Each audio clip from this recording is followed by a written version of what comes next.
नमस्कार दोस्तों। हम उम्मीद करते हैं कि आपको हमारे द्वारा दी गई जानकारियां और फैक्ट्स ज़रूर पसंद आते होंगे।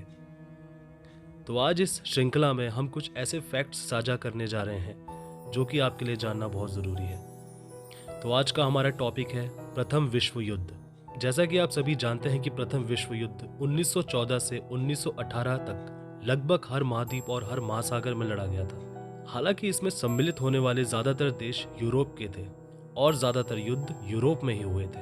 प्रथम विश्व युद्ध संसार के इतिहास का छठा सबसे खतरनाक संघर्ष है। तो आज हम आपको प्रथम विश्व युद्ध से संबंधित कुछ जानकारियां साझा करने जा रहे हैं। तो चलिए जानते हैं इस महायुद्ध से जुड़े हुए कुछ विचित्र और अविश्वसनीय तथ्य।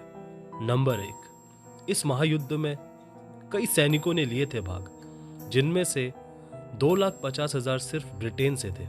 इन किशोर सैनिकों में से ज्यादातर अपनी उम्र छुपाकर और झूठ बोलकर इसलिए शामिल होते थे क्योंकि वह अपने देश से प्यार करते थे, और कुछ इसलिए भी शामिल हुए ताकि उन्हें अपने गरीबी और दुख भरे जीवन से छुटकारा मिल सके। सबसे छोटा ब्रिटिश सैनिक सिर्फ 12 साल का था, जिसका नाम सिडनी लेविस था। नंबर 2, जर्नलिस्ट यानी पत्रकारों को युद्ध की रिपोर्टिंग करने से रोकने के लिए बहुत सारे देशों ने युद्ध क्षेत्र में उनके घुसने से प्रतिबंध लगा दिया था, क्योंकि उस वक्त कोई भी शासन तंत्र युद्ध के हालातों की जानकारी बाहर नहीं आने देना चाहते थे। ब्रिटेन ने तो यह नियम बना दिया था कि अगर कोई पत्रकार ऐसा करते हुए पकड़ा जाता है तो उसे फांसी की सजा दे दी जाए। लेकिन इन चेतावनियों के बावजूद बहुत सारे साहसी पत्रकारों ने युद्ध की खबरें और सैनिकों की बुरी दशा का हाल बाहर लाने में कामयाब हो गए। नंबर 3, एडिथ केवल एक ब्रिटेन नर्स थी जिन्होंने दोनों ओर के सैनिकों की जान बचाई। जब वह मित्र देशों के सैनिकों को जर्मनी के कब्जे वाले बेल्जियम से भगाने में मदद कर रही थी तो जर्मन सेना ने उन्हें पकड़ लिया और जर्मन सेना की एक टुकड़ी ने उन्हें गोली मारकर उन्हें मौत के घाट उतार दिया। उनकी मौत ने दुनिया भर के देशों के अंदर जर्मनी के प्रति नकारात्मक भावना पैदा कर दी। नंबर 4, प्रथम विश्व युद्ध में ट्रेंचों का जाल इंग्लिश चैनल से लेकर स्विट्जरलैंड तक लगभग 25,000 मील यानी 40,200 किलोमीटर की दूरी तक विस्तृत था। इस पूरे क्षेत्र को ही वेस्टर्न फ्रंट कहा जाता था। जर्मनी की ट्रेंच मित्र राष्ट्रों की खंदकों की तुलना में बहुत बेहतरीन थी। इनमें बेड, फर्नीचर, कपबोर्ड, बिजली के बल्ब जैसी सुविधाएं उपलब्ध थी। यहाँ तक कि उनमें से कुछ में तो खुलने बंद होने वाली खिड़कियां और डोरबेल तक थी। नंबर 5, सन 1917 में कुछ ब्रिटिश क्रिस्टोग्राफर उस टेलीग्राम को पढ़ने में सफल हो गए जो जर्मनी के विदेश सचिव आर्थर ने मैक्सिको में जर्मनी के मंत्री को भेजा था। इस टेलीग्राफ का उद्देश्य मैक्सिको को अमेरिका पर हमला करने के लिए उकसाना था। अंग्रेजों ने इस संदेश को अमेरिका को 1 महीने से ज्यादा समय तक छुपाए रखा, क्योंकि वह उसे अमेरिका को तभी दिखाना चाहते थे जब अमेरिका युद्ध में उनकी ओर से लड़े। नंबर 6, एफेल टावर, जो एक वायरलेस टावर के रूप में इस्तेमाल होता आया है, उसके द्वारा जर्मनी के रेडियो मैसेज को इंटरसेप्ट किया गया, जिसमें डच नर्तकी और जर्मन जासूस माता हीरी का भेद खुला और उसे सूली पर लटका दिया गया। माता हीरी का वास्तविक नाम था मार्गरेथा जेलले। हालांकि उसने हमेशा एक स्पाई होने के आरोपों को नकारा, लेकिन फिर भी फ्रेंच सेना ने 1917 में उसे मार ही डाला। नंबर 7, जर्मनों को युद्ध के दौरान भेजे जाने वाले संदेशों को पकड़ने और उन्हें हल करने में महारत हासिल थी। यहाँ तक कि उन्होंने कई बार संदेहवाहकों को पकड़ भी लिया। नंबर 8, युद्ध में संदेशों और गोपनीय सूचनाओं के आदान प्रदान के लिए 5 लाख कबूतरों का भी इस्तेमाल किया गया था। कबूतरों के समूह को युद्ध के मोर्चे पर जाने और वहां से लौटने के लिए प्रशिक्षित किया जाता था। युद्ध क्षेत्र में जहां उन्हें संदेश पहुंचाना होता था, उस क्षेत्र में एक सुरक्षित स्थान पर उन्हें पैराशूट के जरिए नीचे उतार दिया जाता था और उन्हें तब तक रोक कर रखा जाता था जब तक सैनिक उन्हें संदेश देकर वापस भेज नहीं देते थे। नंबर 9, सन 1918 में एक चेर एमी नाम के एक कबूतर ने गोली से घायल होने के बावजूद समय पर संदेश पहुंचाकर 200 अमेरिकी सैनिकों की जान बचाई थी। नंबर 10, खंदकों में उड़ने वाली तितलियों को टॉयलेट पेपर के रूप में अक्सर इस्तेमाल किया जाता था। नंबर 11, युद्ध के दौरान कुछ कुत्तों को संदेहवाहक के रूप में इस्तेमाल में लाया जाता था, जिनके शरीर पर उन कैप्सूलों को बांध दिया जाता था जिनमें संदेश लिखा रहता था। इसके अलावा उन्हें टेलीग्राफी के तार बिछाने के काम में भी लाया जाता था। वहीं छोटे शिकारी कुत्तों को चूहे का शिकार करने पर लगाया जाता था। नंबर 12, उन व्यावसायिक जहाज़ों को जो युद्ध में लड़ने वाले सैनिकों के लिए रसद और लड़ाई का सामान लेकर आते थे। दुश्मनों के टारपीडो से बचाना एक टेढ़ी समस्या थी। ब्रिटिश रॉयल नेवी के एक वॉलंटियर नॉर्मन विल्किंसन, जो एक आर्टिस्ट भी थे, उन्होंने एक सुझाव दिया था कि जहाज़ों को बड़े और तीखे रंगों के रंग से रंगा जाए। यह शत्रु को धोखे में डालने के लिए इस्तेमाल होने वाली सामान्य विधि से अलग था। नंबर 13, प्रथम विश्व युद्ध के दौरान शुरुआत में खतरनाक गैसों के आक्रमण से बचने का एकमात्र उपाय था, और वह उपाय था कि सैनिकों को अपने ही मूत्र से भीगा हुआ कपड़ा मुंह में बांधना पड़ता था। यह सुनने में बहुत घिनौना लग सकता है, लेकिन यह पूरी तरह सच है। ब्रिटिश ऑफिसर एडवर्ड हैरिसन ने यह पहली बार एक कामचलाऊ गैस मास्क के रूप में उपयोग किया था, और इस उपाय से हजारों सैनिकों की जिंदगियां बच पाई थी। नंबर 14, मोतियाबिंद के कुछ रोगियों के अंदर अल्ट्रावायलेट रोशनी के प्रति असाधारण संवेदनशीलताएं थी। ऐसे कुछ लोगों का उपयोग प्रथम विश्व युद्ध के दौरान फ्लैश करने वाले अल्ट्रावायलेट बीकन को पहचानने के लिए हुआ करता था। नंबर 15, हालांकि पहली मिलिट्री पनडुब्बी जिसका नाम टर्टल था, कॉन्टिनेंटल आर्मी ने अमेरिका के विद्रोह के दौरान किया था, लेकिन इसकी असली ताकत का पता प्रथम विश्व युद्ध में ही चला। उस समय जर्मनी ने अपनी पनडुब्बियों का इस्तेमाल, जिन्हें यू बोट्स कहा जाता था, दक्षता पूर्वक किया, जिससे दुश्मनों के खेमे में हलचल मच गई। जर्मनी की पनडुब्बियां ज्यादातर समय सतह पर रहती थी। जर्मनी के अंधाधुंध पनडुब्बी हमलों के कारण अमेरिका को युद्ध में शिरकत करनी पड़ी थी। नंबर 15, प्रथम विश्व युद्ध के दौरान जर्मनी की 274 यू बोट्स ने 6596 जहाज डुबोए थे। सबसे सफल यू बोट थी U-35, U-39, U-38, U-34 और U-33, जिन्होंने क्रमशः 224, 154, 137, 121 और 84 जहाज डुबोए थे। नंबर 16, ओशन लाइनर ओलंपिक, जो टाइटैनिक का साथी जहाज था, एकमात्र ऐसा व्यावसायिक जहाज था जिसने दुश्मन देश का एक युद्धपोत U-103 डुबो दिया था। नंबर 17, फर्स्ट वर्ल्ड वॉर से ही युद्ध में लड़ने के लिए एक नए कौशल का जन्म हुआ, जिसमें जहरीली गैसें और जहरीले हथियार, टैंकों की महत्ता का पता चला। लेकिन सबसे ज्यादा ध्यान जिस पर गया वह था वायु शक्ति का विकास, जिसके बल पर थोड़े ही समय में युद्ध का सारा दृश्य बदला जा सकता था। नंबर 18, सन 1914 में क्रिसमस के अवसर पर वेस्टर्न फ्रंट पर उपस्थित दोनों ओर के सैनिकों ने एक दूसरे के साथ मिलकर हर्ष के गीत गाए थे। क्रिसमस के ही दिन 2/3 से ज्यादा सेना ने अस्थायी युद्ध विराम घोषित कर दिया था।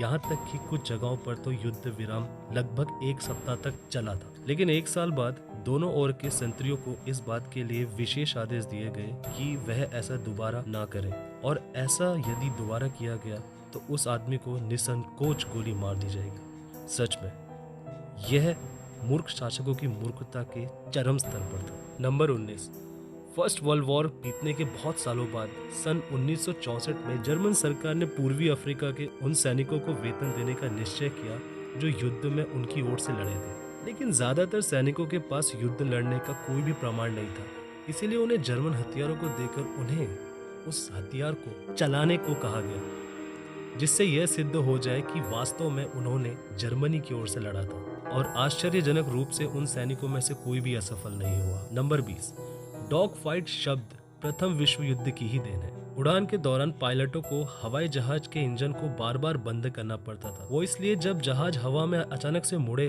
तो वह बंद ना हो जाए। जब पायलट हवा में रहते हुए अपना इंजन फिर से शुरू करता था तो वह कुत्ते के भौंकने जैसी आवाज निकालता था। नंबर 21, जब युद्ध अपने चरम पर था उस समय ब्रिटिश सेना के पास 8,70,000 घोड़े थे। जब घोड़े मर जाते थे तो उन्हें पिघलाकर उनकी चर्बी निकाल ली जाती थी, जिसके बाद विस्फोटक बनाने के लिए इनका प्रयोग किया जाता था। सच में यह क्रूरता की हद ही थी। नंबर 22, प्रथम विश्व युद्ध के दौरान एक जर्मन कप्तान कार्ल मूलर ने दुश्मनों के व्यावसायिक जहाजों को डुबाने से पहले उस पर सवार यात्रियों को अपना सामान लेकर उतरने के लिए पर्याप्त समय दिया था। यह घटना मुश्किल समय में भी उदारता की झलक दिखाती है। नंबर 23। प्रथम विश्व युद्ध के दौरान हंगरी के एक सैनिक के मस्तिष्क के सामने की ओर गोली लग गई थी, जिसके कारण वह सो नहीं पाता था। युद्ध के कई साल के बाद भी वह जीवित रहा, लेकिन कोई जान नहीं पाया कि आखिर ऐसा हुआ कैसे। नंबर 24। जब सैनिक युद्ध खत्म होने के बाद वापस लौटे तो बहुत सारे देशों में एक बेबी बूम आ गया था। उदाहरण के लिए ब्रिटेन में सन 1918 से 1920 की अवधि के दौरान बच्चों की जन्म दर पर 45% तक बढ़त हो गई थी। नंबर 25। हेरोइन, जो कि सबसे प्रसिद्ध और बेहद महंगा मादक पदार्थ है, इसकी खोज प्रसिद्ध फार्मा कंपनी बायर ने की थी और प्रथम विश्व युद्ध तक यह खांसी की दवा के रूप में बेची जा रही थी। नंबर 26। प्रथम विश्व युद्ध के दौरान फ्रांस ने अपनी राजधानी को बचाने के लिए उसके ही पास एक नकली पेरिस बनाया था, जिससे वह जर्मन के पायलटों को धोखा दे सके और हवाई हमले से उनकी रक्षा हो सके। नंबर 27। युद्ध के बहुत वर्षों तक जर्मनी में साइकिल के लिए टायर धातु से बनाए जाते थे, क्योंकि अब रबर बची ही नहीं थी। नंबर 28। युद्ध बीतने के बाद ऑस्ट्रेलियाई सेना ने ग्रेट एमू वॉर छोड़ दी, जिसका उद्देश्य था मशीन गनों से शुतुरमुर्ग जैसे ऊंचे कद वाले पक्षी एमू को खत्म करना, लेकिन बहुत कोशिश करने के बाद भी आखिर में एमू ही जीत गए। नंबर 29। हमने हिटलर को अक्सर बेहद छोटी मूंछों में ही देखा है, लेकिन आप यह बात जानकर हैरान रह जाएंगे कि हिटलर को लंबी मूंछें रखने की आदत थी, लेकिन प्रथम विश्व युद्ध के दौरान उसे अपनी मूंछें काटने का आदेश दिया गया, जिससे कि वह युद्ध के दौरान गैस मास्क अच्छे से पहन सके। नंबर 30। एडोल्फ हिटलर, जिसके कारण द्वितीय विश्व युद्ध हुआ था, उसने दूसरे विश्व युद्ध के दौरान जहरीली गैसों का उपयोग करने से मना कर दिया था, क्योंकि वह प्रथम विश्व युद्ध में इसकी चपेट में आ गया था। खैर, हिटलर की बातें बहुत हो गई। हिटलर का टॉपिक हम अन्य किसी वीडियो में आपसे साझा करेंगे। तो आगे बढ़ते हैं। नंबर 31। प्रथम विश्व युद्ध के दौरान जब स्टील की कमी हो गई थी तो कंक्रीट के जहाज भी तैयार किए गए थे। उनमें से 10 आज भी तैर रहे हैं, हालांकि यह सभी ब्रिटिश कोलंबिया के एक छोटे से तटीय कस्बे में है। नंबर 32। खंदकों में रहने के दौरान सैनिकों ने ऐसे कई शब्द गढ़े जिन्हें आज भी ऑक्सफोर्ड डिक्शनरी में स्थान मिला है। नंबर 33। विश्व युद्ध के दौरान अलग अलग देशों में समय समय पर लगभग 10 लाख से भी ज्यादा लोगों ने युद्ध से संबंधित भाषण दिए थे। नंबर 34। ऐसा माना जाता है कि खंदकों के अंदर रहने वाले सैनिक काफी अंधविश्वासी थे। अनेकों का तो यह मानना था कि खंदकों के ऊपर कई देवदूतों ने प्रकट होकर उनकी आपत्तियों से रक्षा की है। तो कुछ सैनिकों के अनुसार उन्होंने भूतों की सेना भी देखी थी। क्या आप इस बात पर यकीन करेंगे? नंबर 35। घायल सैनिकों की जान बचाने के लिए स्वस्थ सैनिकों का खून घायलों को नियमित रूप से चढ़ाया जाता था। खून की आपूर्ति सुनिश्चित करने के लिए अमेरिकी सेना के चिकित्सक कैप्टन ओसवाल्ड जॉनसन ने सन 1917 में वेस्टर्न फ्रंट पर एक ब्लड बैंक की स्थापना की थी, जहां सोडियम सिट्रेट का प्रयोग करके खून को जमने से रोका जाता था। ब्लड बैंक पहली बार प्रथम विश्व युद्ध में ही इस्तेमाल हुए थे। नंबर 36। प्लास्टिक सर्जरी का आविष्कार भी प्रथम विश्व युद्ध के दौरान ही हुआ था। प्रख्यात ब्रिटिश सर्जन हैरोल्ड गिलिस ने कई सैनिकों के चेहरे, जो धातुओं के रुक्ष और असमान टुकड़ों के घुस जाने से बुरी तरह क्षतिग्रस्त हो गए थे, प्लास्टिक सर्जरी के दौरान ही ठीक किए गए। डॉक्टर हैरोल्ड की इस तकनीक ने ही फेशियल रिकंस्ट्रक्टिव सर्जरी की आधारशिला रखी। नंबर 37। युद्ध ने चिकित्सा जगत को विकसित करने में एक अहम भूमिका निभाई। Emergency medical care, intensive care unit और सर्जरी की सरल तकनीकों ने दुनिया भर के चिकित्सकों का ध्यान गया और वह उन चिकित्सा उपकरणों की खोज में लग गए जो इंसानों की बीमारियों की तेजी से पहचान कर उन्हें ठीक करने में मददगार साबित हो सके। नंबर 38। युद्ध में सिर्फ पुरुष ही प्रभावित हुए हों ऐसी बात नहीं है। ब्रिटेन समेत युद्ध में भाग लेने वाले कई यूरोपीय देशों में लगभग 30 लाख से ज्यादा स्त्रियों को घरों की दहलीज लांघकर पुरुषों के लिए निर्धारित कामों को करना पड़ता था, क्योंकि उस समय पुरुषों की ज्यादातर युवा आबादी युद्ध के मोर्चे में व्यस्त थी। महिलाओं को अक्सर खराब परिस्थितियों में और लंबे समय तक जहरीले और खतरनाक रसायनों का सामना करना पड़ता था। नंबर 39। प्रथम विश्व युद्ध के दौरान अमेरिका ने मित्र देशों की सहायता के लिए 75 लाख टन सामग्री फ्रांस भेजी थी, जिसमें 70,000 घोड़े और खच्चर, लगभग 50,000 ट्रक, 27,000 बोझा ढोने वाली गाड़ियां और 1800 रेल इंजन शामिल थे। नंबर 40। 1917 में ब्रिटेन में अचानक भोजन की खपत कम पड़ गई क्योंकि जर्मनी की विध्वंसक नौकाओं ने ब्रिटेन के जहाजी बेड़े को काफी नुकसान पहुंचाया था। अन्न बचाने के लिए सरकार ने शादियों में चावल के उपयोग पर प्रतिबंध लगा दिया और कबूतरों को दाना डालने पर भी पाबंदी लगा दी थी। तो जाते जाते आपको बताते हैं एक बोनस फैक्ट। विश्व युद्ध के दौरान अमेरिकियों में जर्मनी के लिए इतनी घृणा पनप गई थी कि कई जगहों के नाम बदलने पड़े। वह इसलिए क्योंकि उन जगहों का नाम जर्मनी के शहरों के नाम पर था। स्कूलों में जर्मन भाषा पढ़ने पर प्रतिबंध लगा दिया गया। तो दोस्तों, उम्मीद करते हैं कि प्रथम विश्व युद्ध से संबंधित जानकारियाँ आपको बेहद पसंद आई होंगी।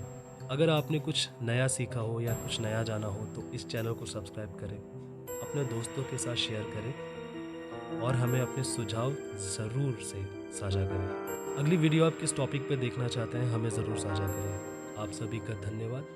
जय हिंद, जय भारत।